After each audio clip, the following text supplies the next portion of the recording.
Hello friends, ज्ञान study classes channel में आपका फिर से स्वागत है।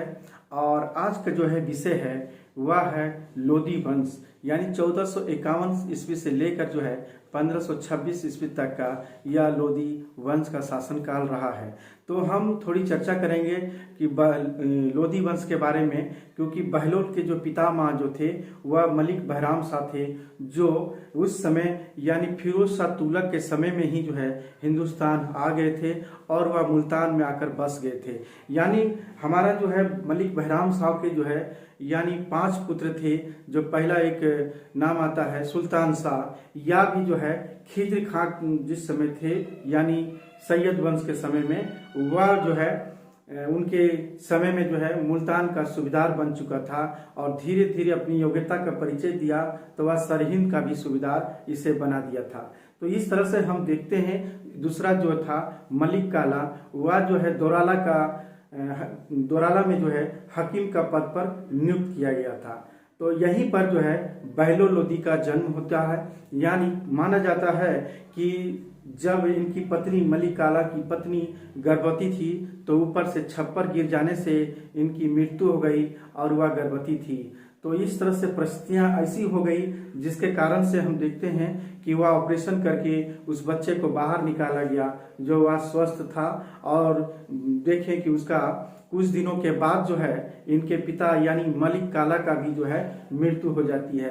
ऐसे परिस्थितियों में जो है हम देखते हैं कि इनके चाचा जो सुल्तान शाह ने जो है इन्हीं के देखभाल करते हैं और उनका पालन पोषण करता है। पिता की कमी महसूस नहीं होने देता है और बहुत ही लाड प्यार से पालन पोषण करता है। तो इस तरह से हम देखते हैं कि वह जो है बहलोल लोदी, क्योंकि बहलोल लोदी जो थे वह जो थे अपने अफगानों का या पहला जो है राजवंश जो था वह सुल्तान बना। यह 1451 ईस्वी से लेकर 1489 ईस्वी तक का शासन इनका रहा। क्योंकि बहलोल लोदी जो है वह जो अफगानिस्तान के जो है एक गिजलाई कबीले के थे और इनका शाखा जो था शाखा से संबंधित थे। क्योंकि इसके पूर्व हम देखते हैं कि अलाउद्दीन आलम शाह जो थे यानी कि हमारे उस समय जो है सरहिंद के जो है इन्हें गवर्नर बनाए थे बहलोल लोदी को। तो बहलोल लोदी ने जो है वहीं पर जो है हमीद खां को जो है मरवा कर और शासन सूत्र अपने हाथों में ले लिया और उस समय इनकी प्रसिद्धि काफी थी। तो ऐसे परिस्थितियों में वह सुल्तान बना। क्योंकि बहलोल का जो राज्य जब मिला तो वह उस समय फूलों की सेज नहीं थी बल्कि जो है कांटों की ताज साबित जैसा में हुआ। क्योंकि उस समय ऐसी समस्याएं थी, जो गृह युद्ध हो रही थी, उस समय विद्रोह भी बहुत तेजी से बढ़ रही थी उस सल्तनत में। शासकों की क्षमता विदेशी हमला से काफी त्रस्त हो चुका था सल्तनत। तो सल्तनत को ध्यान देना यह बहुत अति आवश्यक था। तो उन्होंने जो है अपने शासनकाल में जो है यानी बहलोल लोदी ने जो है उस समय अफगानों में एक प्रचलित समानता के सिद्धांत का इन्होंने पालन किया। कोई जो है अंगरक्षक बॉडीगार्ड नहीं रखा, कभी ऊंचे स्थान पर नहीं बैठा बल्कि वह जो है कालीन पर ही बैठता था और सभी दरबारी जो है एक ही कालीन पर बैठते थे। जब भी कहीं जाते थे कोई लूटे हुए या युद्ध में सारे जो वस्तुएं होती थी वह जो है सबों को समान रूप से जो है वितरण करता था। इस तरह से हम देखते हैं 1485 ईस्वी में हम देखते हैं कि अपना राज्य और अपने पुत्रों को भी जो है अफगान सरदारों में जो है बांट दिया था। क्योंकि यह अफगानों की जो है कबीलाई जो परंपरा थी उसी के अनुसार ये अपना शासन किया था इन्होंने। लेकिन केंद्रीय शक्ति क्या हुआ, धीरे धीरे इनका पतन की ओर हुआ। इन्होंने जो है सिर्फ जो है जौनपुर को दिल्ली सल्तनत में सिर्फ मिलाया था। इन्होंने एक अपने समय में जो है एक सिक्के यानी अपने नाम का बहलोल प्रकार के सिक्के चलाए थे और 1489 ईस्वी में ही इनकी लू मारने से इनकी मृत्यु हो गई थी। तो इस तरह से बहलोल लोदी के बाद हम लोग आते हैं सिकंदर लोदी, जो हम आते हैं 1489 ईस्वी से लेकर 1517 ईस्वी तक, जो इनका निजाम खां रहता है। तो सिकंदर लोदी जो है अपने शासन काल में आए तो वह अपना शासन व्यवस्था को संचालन करने के लिए वह जो है तैयार हुआ और वह 1504 ईस्वी में पहला जो है सिकंदर लोदी ने जो है राजस्थान के जितने भी राजपूत शासकों को जो है अपने अधिकार को जो है सुरक्षित रखने के लिए वह एक नए नगर आगरा की स्थापना किया था और 1506 ईस्वी में जो है यानी आगरा को जो है नया राजधानी बनाया। तो इस तरह से ये परीक्षाओं में भी जो है पूछी जाती है इनके बारे में। इन्होंने जो है भूमि की माप करवाई और भूमि की जो माप जो थी वह था गज सिकंदरी, जो या मुगल काल तक या माप चलती रही। हमारा देखते हैं अगला, पैमाइश के आधार पर ही जो है इन्होंने लगान का तालिका जारी किया। भूमि माप की जो पैमाइश होती है उसी के आधार पर जो है निर्धारण करके लगान जो है एक तालिका की सूची में जारी किया था और अपना शासन व्यवस्था चलाया था। इसी तरह इन्होंने अनाज पर से जो है चुंगी कर को यानी टैक्स को समाप्त कर दिया। अनाज से जो होती थी है वह चुंगी उसमें समाप्त कर दिया।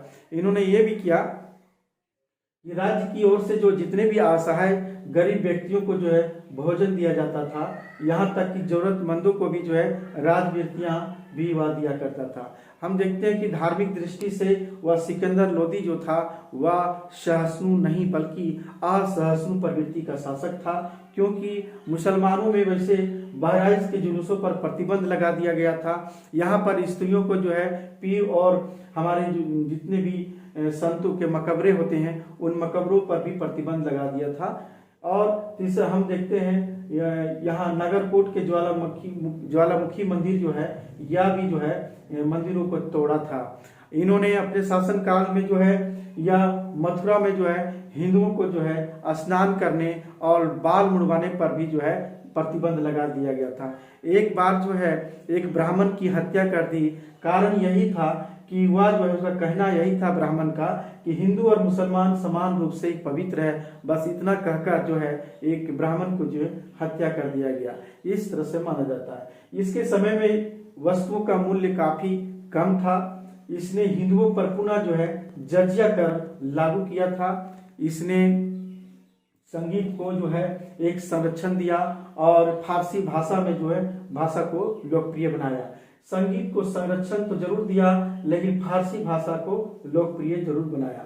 इन्होंने अपने शासन काल में आयुर्वेद जो ग्रंथ होती है वह है फारसी में अनुवाद कराया, जो उसे फरंग सिकंदरी कहा जाता। पूछा जाता है प्रतियोगिताओं परीक्षाओं में ऐसी बात कही जाती है कि फरंग सिकंदरी क्या है। यह आयुर्वेद का ग्रंथ है जो फारसी में अनुवाद कराया गया, जिसका नाम है फरंग सिकंदरी।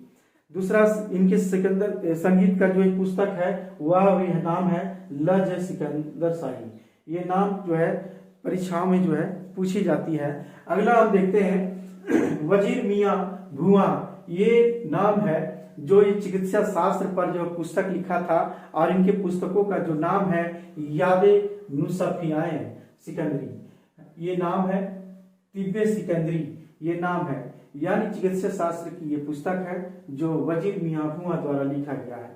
सिकंदर लोदी स्वयं जो है गुलरुखी यानी गुलरुख नाम से जो है एक कविता भी लिखता था। सिकंदर लोदी अपने शासनकाल में जो है जौनपुर यानी जौनपुर के शासक को पराजित करके और अधीन किया था और उसे विवश भी किया था। बाद में जो है जौनपुर दिल्ली सल्तनत में जो है मिला लिया गया। हम देखते हैं सिकंदर लोदी ने जो है अफगान शासकों को भी अनुशासित करने की कोशिश की, क्योंकि जितने भी थे अफगान शासकों के सरदारों को सबका अनुशासित करने का प्रयास किया था। अफगान सरदारों की जो विद्रोह की जो प्रवृत्ति थी वह भी वो अंकुश लगाया गया, क्योंकि उस समय अफगान सरदारों पर भी जो है बहुत तेजी से जो है उनकी इच्छाएं जो है काफी महत्वाकांक्षा बढ़ते जा रही थी, उस पर अंकुश लगाने का प्रयास किया। यहाँ तक कि उन सरदारों को जो है राजा की श्रेष्ठ स्थिति को स्वीकार करने के लिए बाध्य किया।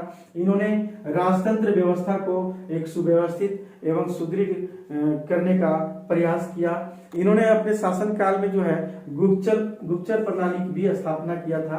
फिरोज शाह तुगलक जो है राज्य के जो नीति के रूप में जो है जो इस्लामी कानून जो था उसी के अनुसार उन्होंने सूत्रपात किया था। दक्षिणी बिहार से बंगाल की सीमाओं तक जो है इनका विस्तार था शासन का। इन्होंने धौलपुर, नरवर, चंदेरी यहाँ के हिंदू सरदारों को तो यहाँ तक जो है अधीन किया था इन्होंने, लेकिन ग्वालियर के और मालवा का विरुद्ध सैन्य अभियान किया, लेकिन वहां असफल रहा। इसी प्रकार देखते हैं 21 नवंबर 1517 ईस्वी को इनकी बीमारी अस्वस्थ के कारण इनकी मृत्यु हो जाती है।